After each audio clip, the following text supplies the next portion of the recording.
దేవుని నామమునకు మహిమ కలుగును గాక. ప్రభునందు ప్రియులరా, మన ప్రభువు రక్షకుడునైన క్రీస్తు యేసు పరిశుద్ధ నామములో మీ అందరికీ శుభములు. 15వ తేదీ మే మాసము 2025 సంవత్సరం. ఈరోజు దేవుడు నీకు ఇస్తున్న వాగ్దానము, నీ నిమిత్తము నేనే పగ తీర్చుకుందును, నీ నిమిత్తము నేనే పగ తీర్చుకుందును. ఇర్మియా గ్రంథము 51వ అధ్యాయము 36వ వచనం. పూర్తి వచనము ఈ విధంగా ఉంది. యెహోవా ఈలాగు సెలవిచ్చున్నాడు, ఆలకించుము, నీ వ్యాజ్యమును నేను జరిగించుదును, నీ నిమిత్తము నేనే పగ తీర్చుకుందును, దాని సముద్రమును నేను ఎండగట్టుతును, దాని ఊటను ఇంకిపోచేయుదును. ఎవరి కోసం చెప్తున్నాడు? బబులోను, కల్దీయుల దేశము, ఇరాక్ కోసం చెప్తున్నాడు. అయితే ఈ వాగ్దానములు ఎవరికి? ఇశ్రాయేలీయులకి, దేవుని బిడ్డలకు. మనము ఒకసారి English version, new living translation, Jeremiah 51:36.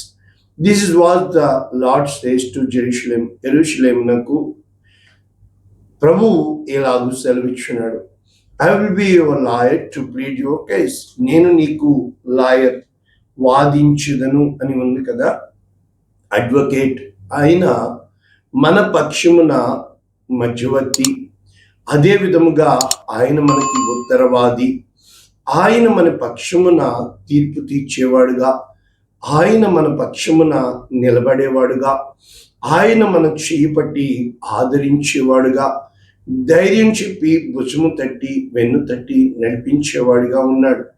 కారణము, ఐ విల్ అవెంజ్ యు అంటే ఖచ్చితంగా వారి పట్ల తన చిత్తాన్ని బయలుపరిచేవాడుగా, ఏ విధముగా పగ తీర్చుట నా పని, నేనే ప్రతిఫలం ఇద్దును అని, ఒకని క్రియలకు తగిన జీతం నా యొద్ద ఉన్నది అని, I will dry up her river as well as her springs అంటే ఆ యొక్క బబులోను దేశం యొక్క నదులను ఎండజేవాడు, ఊటలను. ఊట అంటే వారికి ఎక్కడి నుంచి ఆ యొక్క సమకూరుతుందో ఆ ఊటని మూసేసేవాడుగా, అదే విధంగా వారి ధన లాభానికి, వారి యొక్క పశువులు, వారి మందలు, వారి యొక్క జీవనానికి అవసరమైన నీటిని సైతము ఆయన తీసివేస్తాను అని చెబుతున్నట్లు చూస్తున్నాం. ఇక్కడ ఈ ఇర్మియా గ్రంథం 51వ అధ్యాయం మనం చూసినప్పుడు, ప్రభునందు ప్రియులారా, అక్కడ బబులోను దేశంలో ద గ్రేట్ పనిష్మెంట్ అంటూ ద బాబిలోన్, గొప్ప శిక్షావిధి, అక్కడ ఎన్ని కార్యాలు రాయబడుతున్నట్లు చూస్తున్నాం. అదే విధముగా రివెంజ్ ఈజ్ మైన్, పగ తీర్చుట నా వంతు అని చెప్పి ఆ యొక్క మనం చూసినప్పుడు, ప్రభునందు ప్రియులారా, దేవుని యొక్క వాగ్దానములు ఎన్ని అయినను కూడా అవి సత్యమై ఉన్నవని, a hymn of praise to the lord అంటే దేవుణ్ణి ఏ విధంగా స్తుతి గీతాలను పాడారో 15వ వచనం నుంచి 19 వరకు, బాబిలోన్స్ గ్రేట్ పనిష్మెంట్, బబులోను దేశమునకు గొప్ప శిక్షావిధి 20వ వచనం నుంచి 35 వరకు, 36 నుంచి మనకి the lord's vengeance and Babylon, బబులోను పట్ల దేవుని యొక్క పగ ప్రతీకారము ఏ విధంగా తీర్చుకుంటున్నాడో ఆ యొక్క 44 వచనముల వరకు, ఏ మెసేజ్ ఫర్ ద ఎక్సైల్స్, ఆ యొక్క విమోచింపబడి చెరలోంచి వస్తున్న వారి కొరకు 45వ వచనం నుంచి 53 వరకు, బాబిలోన్స్ కంప్లీట్ డిస్ట్రక్షన్, బబులోను దేశపు యొక్క పూర్తి సర్వనాశనం 54వ వచనం నుంచి. అంటే దేవుడు తన బిడ్డల్ని, తన స్వంత బిడ్డల్నే శత్రువులకి అప్పగించినట్లు అటు ఇశ్రాయేలీయులని అష్షూరు రాజుకు, ఇటువైపు యూదా సామ్రాజ్యాన్ని బబులోను దేశమునకు అమ్మివేసినట్లు, వారు చెరపట్టబడి వెళ్ళినట్లు ఎహెజ్కేలు, ఇర్మియా, దానియేలు ఆ చెరపట్టబడిన వారిలోంచి వ్రాస్తున్నట్లు మనం చూడగలుగుతున్నాం. అయితే మనము ఈ అన్ని ప్రణాళికలు దేవునివి, మనము మన కష్టాల్ని చూస్తున్నాం, కానీ దేవుడు తన చిత్తాన్ని బయలుపరిచేవాడుగా, ఇది విమోచన ప్రణాళికగా, అనగా ఇక్కడ మనకి ఇవ్వబడుతున్న నేటి వాక్య ధ్యానం ఏంటంటే, నీ నిమిత్తము నేనే దేవుడను, నేను తప్ప వేరొక దేవుడు నీకు ఉండకూడదు, నేనే మార్గము సత్యము జీవము, నేనే.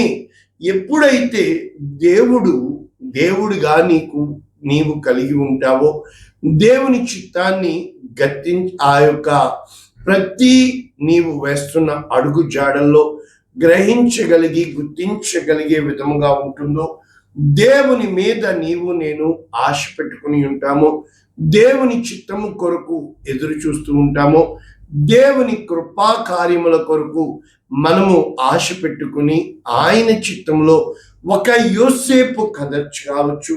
పదే పదే ఇవే ఎందుకు చెప్పాల్సి వస్తుంది అని అంటే, యుద్ధము యెహోవాదే. ఈ మాట దావీదు చెప్పాడు, యుద్ధము యెహోవాదే.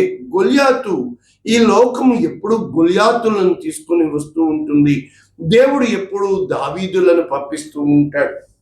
దావీదు పక్షమున ఉన్నవాడు దేవుడు, గొల్యాతు పక్షమున ఉన్నవాడు ఈ లోకపు యొక్క శక్తి. కనుక ఎప్పుడు కూడా ఈ లోకము బలము మీద, ధనము మీద, జనము మీద ఆధారపడుతుంది. కానీ దేవుడు చెప్తున్నాడు, నేనే దేవుడను, నీ నిమిత్తము నేను. కనుక ఇక్కడ మనకి ఇవ్వబడుతున్న 3 పాయింట్లు ఏంటంటే, నీ పక్షమున నేను వాదిస్తాను, I will be your advocate, I will be your lawyer. మొట్టమొదట అక్కడ మనము జకర్యా గ్రంథం 3వ అధ్యాయంలో చూసినప్పుడు, ఆ యొక్క ప్రధాన యాజకుడైన యెహోషువ మలిన వస్త్రాలు ఉన్నప్పుడు, ఇతను మలిన వస్త్రాలు కలిగి ఉన్నాడు అని చెప్పి అపవాది అతని కుడి పార్శ్వమున ఉండి మరి ఆ యొక్క ఫిర్యాదు కంప్లైంట్ చేయుచుంటుండగా, యెహోవా నిన్ను గద్దించునుగాక, ఇతడు అగ్నిలోంచి తీయబడిన కొరివి వలె ఉన్నాడని, నీ పక్షమున నా పక్షమున కూడా దేవుడు బదులు ఇచ్చేవాడుగా, అదే విధముగా సాక్ష్యం పలికేవాడిగా, ఒక యోబు మీద అవాకులు సెవాకులు అపవాది చెప్పినప్పటికీ యోబు పక్షాన సాక్ష్యం పలికిన దేవుడు ఈరోజు నీ పక్షమున నా పక్షమున. ఉదాహరణకి దావీదు నిమిత్తము, నీవు నన్ను అడిగితే నేను నీకు ఇవ్వనా, ఎందుకు నా శత్రువుల ఎదుట ఈరోజు నన్ను నీవు నిందించి ఉన్నావని దేవుడు బాధపడుతున్నాడు. మోషే అహరోనులతో ప్రజల ముందు మీరు నన్ను ఎందుకు ఘనపరచలేదు అని బాధపడుతున్నట్టు. అంటే దేవుడు నిన్ను తన బిడ్డగా ఎంచుకున్నప్పుడు, దేవుడు తన ప్రియమైన కుమారుడిగా నిన్ను ఎంచుకున్నప్పుడు, నీవు ఏది అడిగినా ఆయన చేయడానికి సిద్ధంగా ఉన్నాడు. ఆకాశము తట్టు కన్నులెత్తి దేవా సహాయం చేయవా అంటే ఆయన నిన్ను రక్షించడానికి సిద్ధంగా ఉన్నాడు. కానీ మనము ఏమి చూస్తూ ఉన్నామంటే, పదే పదే చెప్తున్నాను, మనము దేనిని చూస్తున్నామో అది మనల్ని మోసం చేస్తుందని తెలిసిన, రహస్యములను చూచు నీ తండ్రి నీకు ప్రతిఫలం ఇచ్చునని తెలిసిన ఏ బబులోనీయులను దేవుడు తీసుకొచ్చాడో, ఒకప్పుడు వారు సస్యశ్యామలంగా ఉన్నారు, తన బిడ్డలైన ఇశ్రాయేలీయుల జలములను ఎండిపోచేట్లు చేసి ఆ యొక్క నదులు అన్నీ కూడా ఎండగట్టి వీరిని చేతకాని వారిగా చేసి వారికి అప్పగించింది దేనికి అంటే, దేవుడు తలదించుకోవడానికి కాదు, దేవుడు తన బిడ్డలకి పాఠం నేర్పించడానికి కొంతకాలం ఏ విధంగా ఐగుప్తీయులకు, కొంతకాలం ఏ విధంగా న్యాయాధిపతులను పెట్టినప్పటికీ వారు దేవుని మార్గము ఎరుగరైరి కనుక మిద్యానీయులను తీసుకొచ్చి ఆ గిద్యోను కాలంలో కనీసము జీవన సాధనము లేక వారు ఏ విధముగా ఇశ్రాయేలు అల్లాడిపోయినప్పుడు దేవుడు తన దూతను పంపించి గిద్యోనును పైకి లేవనెత్తి, నిన్ను పంపిన వాడు నేనే, పోయి మిద్యాను చేతిలో నుండి నా ప్రజలను విమోచించమని, మోషేకు నిన్ను పంపిన వాడు నేనే, ఫరో చేతి నుండి నా ప్రజలను విడిపించుము అని. కనుక పదే పదే నేను మీకు నేర్పిస్తున్న వాగ్దానము, చెరలోకి పంపువాడు దేవుడే, బయటికి తెచ్చువాడు దేవుడే. ఒకసారి వాక్యపు లోతుల్లోనికి వెళ్తే ఆ యొక్క యెషయా గ్రంథము 41:10, నీవు నా దాసుడవనియు నేను నిన్ను ఉపేక్షింపక ఏర్పరచుకుని ఉన్నానని ఇశ్రాయేలీయులకు చెబుతూ, భయపడకము, దిగులు పడకము, జడికము అని చెబుతూ, నీ మీద కోపపడిన వారందరూ సిగ్గుపడి విస్మయముందుదురు. నీతో వాదించువారు మాయమైపోదు, నీతో కలహించు వారిని నీ వెతుకుతూ కానీ వారిని కనుగొనలేకపోదు, నీతో యుద్ధము చేయవారు మాయమైపోదు. ఇన్ని గొప్ప వాగ్దానములు నేనే నిన్ను పేరు పెట్టి పిలుచున్నాను. మరి ఈ వాగ్దానాలన్నీ మన జీవితంలో నెరవేరాలి అంటే ఆ మార్గం గుండా వెళ్ళాలి కదా. ఆ మార్గం గుండా దేవుడు నడిపిస్తున్నప్పుడు చాలా బాధగా, నిందకు కృంగిపోయే వారంగా, ఇబ్బందులకు తలకిందులు అయిపోయే వారంగా ఉంటాం. కానీ ఇక్కడ యెషయా గ్రంథం 47:1, కన్యకైన బబులోను క్రిందకి దిగి మంటిలో కూర్చును. ఈరోజు వరకు వారు ఘనత ఎక్కి సింహాసనములలో ఉన్నారు. సింహాసనములను కూలద్రోయేవాడు ఆయనే, మట్టి మీద నేల మీద కూర్చుండబెట్టువాడు ఆయనే. కనుక ఆ యొక్క నీవు ఎంత మాత్రము అంటే అక్కడ నీ వస్త్రములు తీసివేయబడును, నీకు కలిగిన అవమానము వెల్లడి అగును, నేను ప్రతిదండన చేదును అని చెప్పి ఇశ్రాయేలీయుల దేవుడు విమోచకుడని. కనుక ఈ యెషయా 47లో ఏమంటున్నాడు? రాజ్యములకు దొరసాని నీవు ఎంతగా హెచ్చించుకున్నావు, సర్వదా నేను దొరసానినై ఉందును అని నీవు అనుకున్నావు. నా యొక్క క్షేమ స్థితి ఎప్పుడు ఒకలాగే ఉంటుంది అని నువ్వు అనుకున్నావు. కానీ నిన్ను కూలద్రోయేవాడని నేనే, నిన్ను నాశనము చేయవాడని నేనే అని చెబుతూ యెషయా గ్రంథం 49. మన సంఘ వాగ్దానములు ఎన్నో ఉన్నాయి. అయితే ఇక్కడ చెబుతున్నాడు 25లో, బలాఢ్యులు చెరపట్టిన వారిని సైతము దేవుడు విడిపిస్తాడు. భయంకరులు చెరపెట్టినబడిన వారు సైతము దేవుడు విడిపిస్తాడు. నీతో యుద్ధము చేయవారితో నేనే యుద్ధము చేసేదను, నీ పిల్లలను నేనే రక్షించేదను. కనుక దేవుడు ఎప్పుడూ కూడా అల్పజనుల ఎదుట ఉంటాడు, అన్యాయం అయిపోయిన వారి ఎదుట ఉంటాడు, ఒంటరి అయిపోయిన వాడి ఎదుట ఉంటాడు, సిగ్గుతో కుచించుకుపోయిన వారితో ఉంటాడని మనకి తెలిసినా తెలియకుండానే గొప్పలు పోయే వారముగా, 10 మందిని చూసుకొని మెడిసిపడే వారముగా ఉంటాం. ఎన్నడూ వద్దు.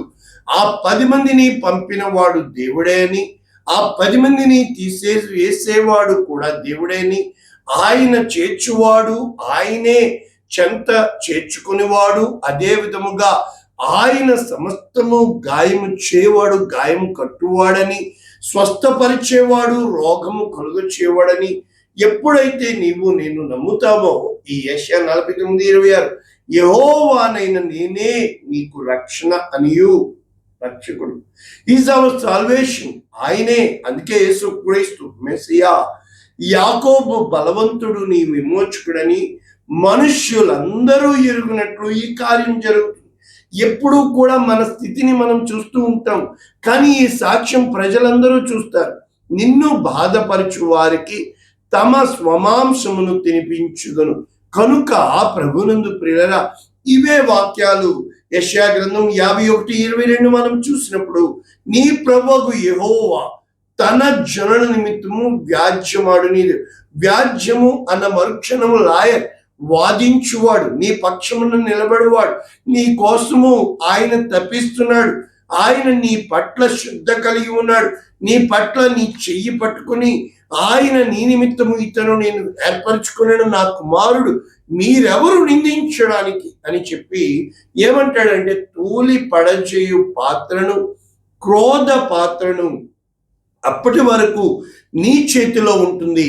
అయితే ఇక దానిని తీసివేసి నిన్ను బాధపరచు వారి చేతిలో పెట్టి వారు క్రిందికి వంగి సాగిల పడు వరకు వారిని నీకు సాగిల పడేటట్లు చేస్తాడు. కానీ అడ్రస్ మనం చూసినప్పుడు, నీతిని అనుసరించిన వాళ్ళరా.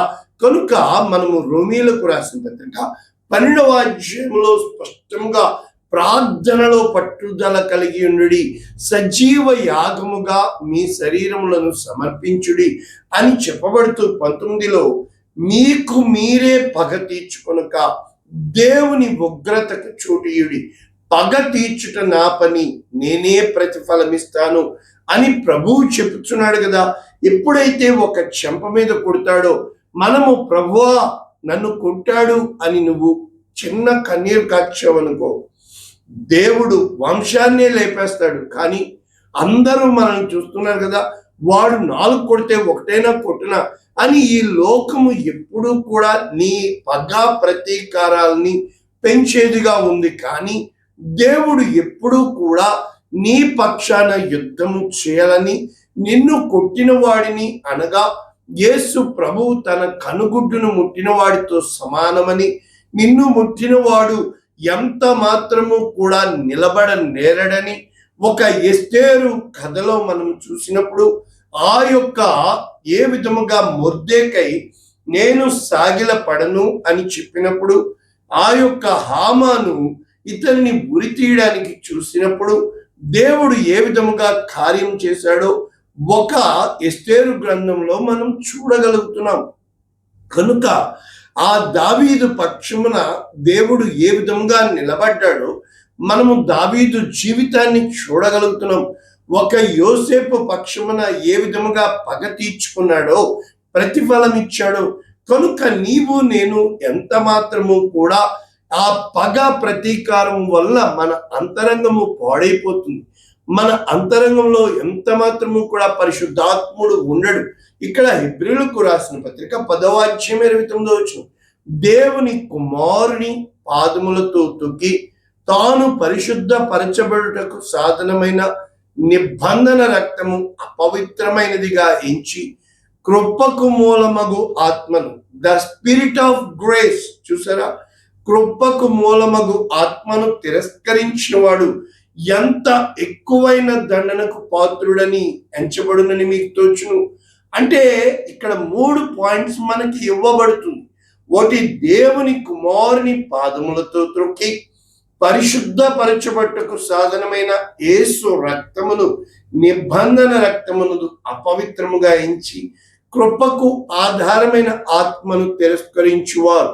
కనుక పగ తీర్చుట నా పని, నేనే ప్రతిఫలమిత్తును, ప్రజలకు తన ప్రభువు తీర్పు తీర్చును అని చెప్పిన వానిని ఎరుగుదుము గనుక జీవము గల దేవుని చేతిలో పడుట బహు భయంకరం. ప్రభునందు ప్రియులారా, నీవు ఏ రోజునైతే నీ వ్యాజ్యము దేవునికి అప్పగిస్తావో, నీ సమస్య దేవునికి ఇస్తావో, నీ ప్రతి స్థితిని దేవునికి ఎదుట మోకరించి, ఏ విధంగా ఒక హిజ్కియా అష్షూరు రాసిన ఆ యొక్క లెటర్ తీసుకుని వెళ్ళి దేవుని సన్నిధిని పరిచి, అయ్యో మాకు బలము లేదే అన్నాడో, ఏ విధంగా యెహోషాపాతు దేవుని దగ్గరికి వెళ్ళి తన సమస్యని చెప్పి ఉన్నాడో, యెహోషాపాతుకి చెప్పబడుతుంది స్తుతియాగం చేస్తూ వెళ్ళు. ఆ హిజ్కియాకి చెప్పబడుతుంది, నీ నిమిత్తము ఆ రాత్రి దేవుని దూత బయలుదేరి 1,75,000 మందిని చంపేసి, యుద్ధము యెహోవాదే. దావీదు యుద్ధం చేయలే, దావీదు నిలబడ్డాడు. గొల్యాతుని చంపింది దేవుడు. ఈ రోజున నీ జీవితంలో, నా జీవితంలో నా బాలు మీద పగ తీర్చుకోవడానికి దావీదు వెళ్తున్నాడు. వెళ్ళొద్దు అని మధ్యలో అబీగయలు వచ్చింది. దేవుడు నాబాలును ముత్తాడు. ఈ రోజున నీ పక్షముగా, నా పక్షముగా దేవుడు ఉన్నాడు. మన పక్షమును నుండగా దేవుడు విరోధి ఎవడు? కనుక నీవు విశ్వాసములో బలపడడానికి, నీవు ఆత్మలో నమ్మకము కలిగి ఉండడానికి, కృపలో ఎదగడానికి దేవుడు నీకు ఇస్తున్న ప్రతి వాగ్దానము సత్యమని నువ్వు ప్రశాంతంగా ఉండడం మాత్రం నేర్చుకోవాలా. దేవుని మీద ఆధారపడడం నేర్చుకోవాలా. ప్రతి చిన్న విషయం కూడా దేవుడు చాలిన దేవుడని, నీ దేవుడని నేను అని ఈరోజు నీతో చెప్పుతున్నాడు. కనుక నీకు చెప్పుతున్న నీ దేవుడు సర్వశక్తిమంతుడైన దేవుడు. కనుక నమ్ముట నీ వలనైతే నమ్మువానికి సమస్తము సాధ్యము. ఆయన నీ ప్రతి కార్యమును చక్కబెట్టు దేవుడని, నజరేయుడైన యేసు నామమున ఆ విధముగా జరుగుతుందని నీవు నేను విశ్వాసముతో ముందుకు వెళ్ళదుముగాక. ప్రార్థన చేద్దాం. పరిశుద్ధుడా, ప్రేమ కలిగిన తండ్రి, విత్తబడిన వాక్యమును నిండాలుగా దీవిస్తూ అనేక మందిని విశ్వాసంలో బలపరచమని, వారి జీవితాలు స్థితిగతులు మార్చమని, చెయ్యి పట్టి లేవనెత్తమని నీవు కార్యము చేసే దేవుడు అని యేసునామమున దీవిస్తున్నాము తండ్రి. Amen. God bless you all. దేవుడు మిమ్మల్ని దీవించును గాక. ఆమేన్.